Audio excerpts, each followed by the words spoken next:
Welcome back to my channel study gracefully with Abha. आज का हमारा टॉपिक है अभिवृद्धि और विकास। तो पहले हम हमारे टॉपिक पे जाने से पहले एक चीज क्लियर कर लेते हैं कि वृद्धि और अभिवृद्धि में बहुत सारे लोग कंफ्यूज होते हैं। उन्हें लगता है कि इसमें कुछ डिफरेंस होता है, पर ऐसा कुछ भी नहीं होता है। वृद्धि को साइकोलॉजिकल लैंग्वेज में या मनोवैज्ञानिक भाषा में वृद्धि को ही अभिवृद्धि बोलते हैं। अब आते हैं हमारे टॉपिक अभिवृद्धि और विकास पे। तो आप इससे समझने की कोशिश करिए और इससे क्या है ना, आपके दिमाग में चीजें बैठ जाएंगी तो फिर आप दोबारा भूलेंगे नहीं। विकास में ये सारे पक्ष शामिल होते हैं। विकास शारीरिक भी होता है, मानसिक भी होता है, सामाजिक भी होता है और संवेगात्मक भी होता है। तो जिसमें इन दोनों में से जिसमें सारे पक्ष सम्मिलित हो तो वो हमारा क्या हो गया, विकास। और जिसमें केवल शारीरिक पक्ष सम्मिलित हो तो वो हमारा अभिवृद्धि। तो लिख लेते हैं हम इसको। इसमें सभी पक्ष सम्मिलित होते हैं। सभी कौन कौन से? शारीरिक, मानसिक, सामाजिक और संवेगात्मक। और इसमें केवल शारीरिक पक्ष सम्मिलित होता है। अभिवृद्धि केवल शारीरिक होती है, पर विकास हमारा शारीरिक, मानसिक, सामाजिक और संवेगात्मक जो है चारों होता है। आगे बढ़ते हैं हम। इसमें क्योंकि एक पक्ष सम्मिलित है इसलिए यह एक पक्षीय या फिर एकांकीय होता है। तो लिख लेते हैं यह एक पक्षीय होता है। और उसमें सभी पक्ष, विकास में सभी पक्ष सम्मिलित होते हैं इसलिए यह बहुपक्षीय होता है। दो चीजें क्लियर हुई। एक तो इसमें सभी पक्ष सम्मिलित होते हैं इसलिए यह बहुपक्षीय होता है। इसमें केवल शारीरिक पक्ष सम्मिलित होता है इसलिए यह एक पक्षीय होता है। आगे चलते हैं हम। इसके बाद शारीरिक को हम जो है जैसे लंबाई, चौड़ाई, भार, तो इस सब को हम न्यूमेरिक में, संख्यात्मक में नाप सकते हैं। तो यह संख्यात्मक, संख्या में इसको लिख सकते हैं। तो यह संख्यात्मक या यह नापा जा सकता है तो इसको बोल सकते हैं परिमाणात्मक होता है। यह संख्यात्मक के साथ साथ क्या होता है, संख्यात्मक के साथ साथ गुणात्मक भी होता है। गुणात्मक मतलब जैसे किसी की आदत में कोई डेवलप हो रहा है, कुछ अच्छा हो रहा है, सामाजिक कुछ डेवलपमेंट हो रहा है, तो वो हम भले ही उसको हम संख्या में ना नाप सके लेकिन उसको गुण के फॉर्म में हम नाप सकते हैं कि हाँ ये संख्यात्मक भी है और गुणात्मक भी होता है। संख्यात्मक क्यों होता है? क्योंकि विकास में शारीरिक भी आता है तो यह संख्यात्मक भी हो गया और बाकी सारे भी आता है तो गुणात्मक भी हो गया। अब देखिए इसमें शारीरिक, यह केवल शारीरिक है तो यह छोटा हो गया। और इसमें सारे आते हैं, शारीरिक के साथ साथ सारे आते हैं तो यह हमारा बड़ा हो गया, ब्रॉड हो गया। छोटे को हिंदी में या फिर अच्छी सी लैंग्वेज में हम बोल सकते हैं कि यह संकीर्ण होता है और यह व्यापक होता है। तो लिख लेते हैं हमारा अगला, यह संकीर्ण होता है और हमारा यह व्यापक होता है। फिर आगे चलते हैं। इसमें लंबाई, चौड़ाई और भार आता है। अभिवृद्धि में लंबाई, चौड़ाई और भार नापा जाता है। इसमें क्या होता है, लंबाई, चौड़ाई और भार में वृद्धि के साथ साथ इसमें क्या होता है, हमारी कार्य क्षमता में वृद्धि होती है। तो इसको लिख लेते हैं क्योंकि यह केवल शारीरिक है, शारीरिक मतलब फिजिकल अपीयरेंस है, तो इसमें लंबाई, चौड़ाई और भार में वृद्धि होगी। तो लिखते हैं लंबाई, चौड़ाई और भार में वृद्धि। इसमें इसके साथ साथ में क्या होता है, हमारी आदत में वृद्धि या फिर बोले कार्य क्षमता में वृद्धि। तो इसमें यह सब भी सम्मिलित होते हैं। आगे बढ़ते हैं। अगर इसमें लंबाई, चौड़ाई, भार में वृद्धि तो आप इसको रिलेट कर सकते हैं। किसी की लंबाई है बच्चे की तो वो क्या होगा, बढ़ेगी, छोटे से बढ़ना स्टार्ट होगी, एक एज पे जाके रुक जाती है, हमेशा नहीं बढ़ती रहती। तो इसका मतलब अभिवृद्धि जो हुई हमारी वो क्या हुई, उसका टाइम निश्चित होता है, निश्चित समय में होती है। विकास हमारा जीवन पर्यंत चलता रहता है। तो आते हैं आगे। इसका समय जो है निश्चित होता है, एक समय के बाद यह रुक जाती है, पर यह क्या होता है, जीवन पर्यंत चलता रहता है। विकास जीवन पर्यंत चलता रहता है। आगे आते हैं हम इस पे। जो हमारी फिजिकल है या जो हमारा शारीरिक है उसमें जो वृद्धि होगी तो वो बाह्य वृद्धि होगी, बाहर से जो दिखाई दे तो वो हमारा बाहर चेंज होंगे, बाहर परिवर्तन होंगे, तो वो हमारा अभिवृद्धि हो गया। और इसमें शारीरिक भी है और आंतरिक भी है, तो इसका मतलब बाहर परिवर्तन भी होंगे और आंतरिक परिवर्तन भी होंगे विकास में, और अभिवृद्धि में केवल बाहर परिवर्तन होंगे। तो लिख लेते हैं हम हमारा अगला, इसमें केवल बाहर परिवर्तन होते हैं और इसमें बाहर के साथ साथ आंतरिक परिवर्तन भी होते हैं।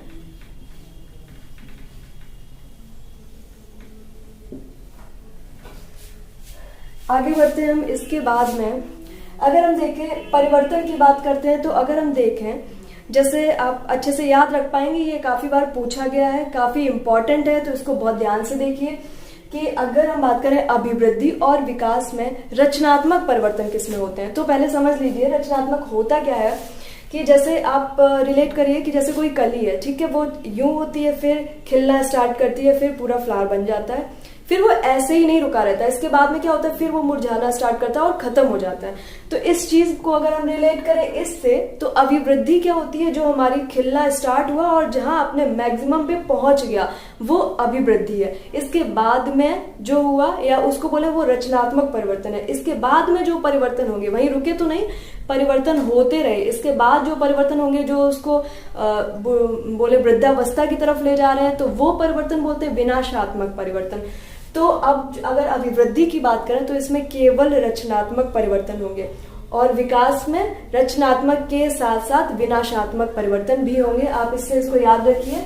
अभिवृद्धि में क्या होगा, केवल, यहीं पे लिख दे रहे इसको, रचनात्मक परिवर्तन होंगे, और इसमें रचनात्मक के साथ साथ विनाशात्मक परिवर्तन कौन से होते हैं, जो अब हमें जो है वृद्धावस्था की तरफ जो ले जा रहे हैं, वो परिवर्तन। जैसे हमारी जो कार्य करने की जो क्षमता है वो कम होने लगती है, हमारी जो बाकी जो कैपेसिटीज है वो कम होने लगती हैं, तो वो परिवर्तन हमारे विनाशात्मक परिवर्तन होते हैं। तो विकास में रचनात्मक के साथ साथ विनाशात्मक परिवर्तन भी आते हैं। शुरू से जो होता है, फिर अंत तक जो होता है, क्योंकि ये जीवन पर्यंत चलती है, तो इसमें दोनों परिवर्तन आते हैं। और अभिवृद्धि में केवल रचनात्मक परिवर्तन होते हैं, इसके बाद जाके अभिवृद्धि रुक जाती है और हमारा विकास जो है वो चलता रहता है।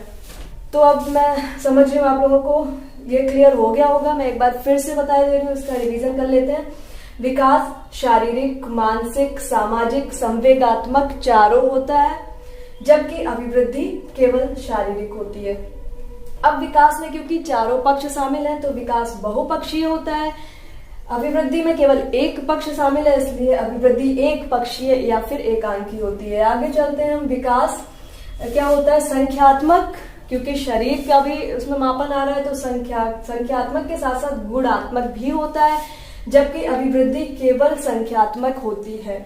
आगे आते हैं अभिवृद्धि, क्योंकि एक पार्ट है, छोटा है, तो अभिवृद्धि हमारी संकीर्ण होती है, और विकास हमारा जो है वो क्या होता है, व्यापक होता है। विकास हमारा व्यापक होता है। आगे चलते हैं हम फिर इसमें लंबाई, चौड़ाई और भार होता है। किसमें, अभिवृद्धि में, क्योंकि शारीरिक है, तो इसमें लंबाई, चौड़ाई और भार में परिवर्तन होता है। और विकास में हमारे क्या होता है, लंबाई, चौड़ाई, भार में परिवर्तन के साथ साथ कार्य क्षमता में भी वृद्धि होती है।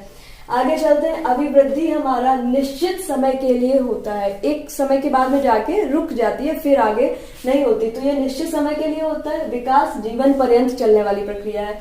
अभिवृद्धि बाह्य स्वरूप में अंतर होता है, और विकास में बाहर के साथ साथ आंतरिक में भी अंतर पड़ता है। तो ये हो गया हमारा इससे रिलेटेड जो डिफरेंसेस हैं, इनको मैंने बता दिया।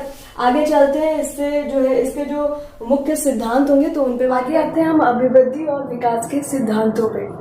तो इसके सिद्धांत में सबसे फर्स्ट है हमारा सततता का सिद्धांत। सततता मतलब कंटिन्यूटी का सिद्धांत। मतलब अगर अभिवृद्धि या विकास है, अगर हम इसको ऐसे देखें कि अगर मान लो 0 से 1 वर्ष तक कोई बच्चा बढ़ रहा है, इसके बाद में 1 से 2 तक ऐसा नहीं होता है कि वो बढ़ना रुक जाता है। क्या होता है, इसमें एक कंटिन्यूटी होती है कि 0 से 1 भी बढ़ेगा, 1 से 2 भी बढ़ेगा, 2 से 3 भी बढ़ेगा। तो जो चीज में एक कंटिन्यूटी है, बीच में टूटता नहीं है कहीं पे भी, तो वो सततता का सिद्धांत है। आप याद रखिएगा, जो लगातार चलने का सिद्धांत है, वो उसको सततता का सिद्धांत बोलते हैं। सेकेंड पे आते हैं हम व्यक्तिगतता का सिद्धांत।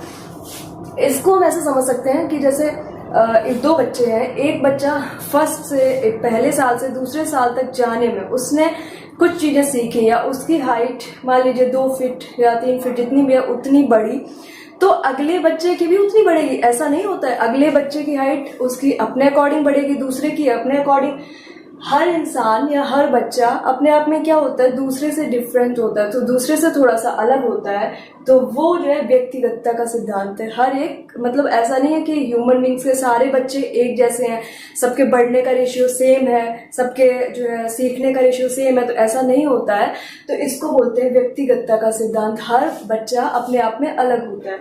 तीसरे पे आते हैं परिमार्जिता का सिद्धांत। परिमार्जन मतलब क्या होता है, आप बाहर वातावरण से आप कुछ लें, अर्जित कर लें, जिसको आप रिलेट कर सकते हैं। तो मतलब जो हमारा आनुवांशिक जो हमें मिला है, तो उसके अलावा जैसे इसका सबसे अच्छा एग्जाम्पल, जैसे जो लोग जिम जाते हैं तो वो क्या होता है, उससे जिम जाते हैं एक्सरसाइज करते हैं तो क्या होता है, उससे उनकी मसल्स का जो स्ट्रेंथ बढ़ती है, तो वो स्ट्रेंथ उनको आनुवांशिक में नहीं मिली है, उन्होंने खुद से अर्जित की है। तो वो है परिमार्जिता का सिद्धांत कि अभिवृद्धि और विकास कभी कभी क्या होते हैं, परिमार्जित भी किए जाते हैं। तो ये हो गया हमारा सततता, व्यक्तिगतता और परिमार्जिता का सिद्धांत। हम अगले पे आते हैं, हमारा समान प्रतिमान का सिद्धांत। समान प्रतिमान क्या होता है, जैसे दो चीज आप समझ लीजिए, जैसे एक है चूहा, दूसरा हमारा हाथी। अगर आप इन दोनों को है ना टाइम पीरियड बराबर दे दें, कि मान लीजिए इसको भी आपने 1 साल दिया, इसको भी 1 साल दिया, और दोनों के बेबीज 1-1 महीने के ही थे, तो आप अगर ये चाहो कि चूहा का बेबी 1 महीने में हाथी के 1 महीने में बेबी का जितना डेवलपमेंट हुआ उसके बराबर पहुंच जाए, तो ऐसा नहीं होता है। ये होता है क्या, मतलब जो अपनी स्पीसीज जो है तो वो उसी अकॉर्डिंग ग्रो करती है, अपने अकॉर्डिंग ग्रो करती है, कि चूहा के हिसाब से ग्रो करेगा और हाथी के हिसाब से ग्रो करेगा। तो ये हमारा समान प्रतिमान का सिद्धांत है, मतलब अपने प्रतिमान के अनुसार ही वो है जो खुद को ग्रो करते हैं, तो वो हमारा समान प्रतिमान का सिद्धांत है। अगला और बहुत इंपॉर्टेंट, चक्राकार का सिद्धांत। चक्राकार का सिद्धांत क्या होता है, बहुत बार पूछा जाता है कि क्या विकास एक रेखीय होता है या विकास क्या केवल रेखीय होता है। तो विकास रेखीय नहीं होता है। रेखीय मतलब क्या होता है कि जो विकास है वो सीधे बढ़ता रहता है। आप इसको ऐसे करके दिखा सकते हैं कि क्या विकास रेखीय होता है, रेखीय नहीं होता है। विकास रेखीय मतलब वो सीधे ग्रो नहीं करते हैं, बल्कि विकास चक्रीय होता है।